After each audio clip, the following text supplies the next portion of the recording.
भारताचे प्रधानमंत्री यांनी जनजाती गौरव दिनानिमित्त प्रधानमंत्री जनजातीय आदिवासी न्याय महाअभियान सुरू केलं आहे। देशातील 75 विशेषतः असुरक्षित आदिवासी गटांचा विकास करणे हा या अभियानाचा उद्देश आहे। प्रधानमंत्री जनजातीय आदिवासी न्याय महाअभियान अंतर्गत आदिम जमातीतील पात्र कुटुंबातील देशात 4.90 लाख लाभार्थ्यांना लाभ देण्यात आला आहे।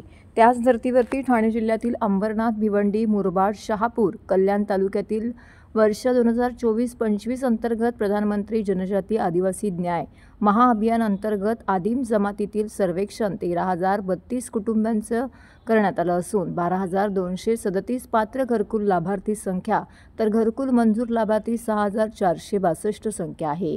कातकरी कुटुंबांना घरकुल देण्यासाठी जिल्हा परिषदेमार्फत मिशन मोडवर कामकाज करण्यात येत आहे।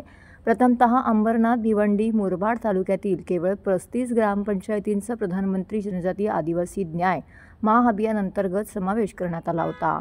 परंतु मुख्य कार्यकारी अधिकारी रोहन घुगे यांच्याकडील पाठपुराव्याने व जिल्ह्यातील आदिवासी संघटनांकडून वेळोवेळी केलेल्या मागणीनुसार यांच्या विशेष प्रयत्नांनी केंद्र शासनाकडील सर्वेक्षणाचे लिंक पुन्हा सुरू करून देण्यात आली असून कातकरी कुटुंब या लाभापासून वंचित राहू नये त्या अनुषंगाने सद्यस्थितीत ठाणे ग्रामीण भागामध्ये मुख्य कार्यकारी अधिकारी यांच्या मार्गदर्शनाखाली सर्वेक्षणाचं कामकाज वेगाने सुरू आहे।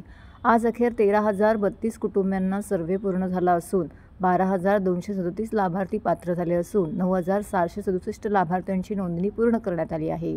तर 6,462 कुटुंबांना मंजुरी देण्यात आलेली आहे। तर 6,462 घरकुलांना मंजुरी देण्यात आलेली आहे। कोणतंही कुटुंब सर्वेक्षणापासून वंचित राहणार नाही याची विशेष दक्षता घेण्याबाबत सर्व तालुकास्तरीय यंत्रणेला जिल्हा परिषदेचे मुख्य कार्यकारी अधिकारी यांनी सूचना दिल्या आहेत। जिल्ह्यातील सर्वच तालुक्यातील सर्वेक्षण युद्धपातळीवरती सुरू असून सर्वेक्षण अंतिम टप्प्यामध्ये आलं आहे।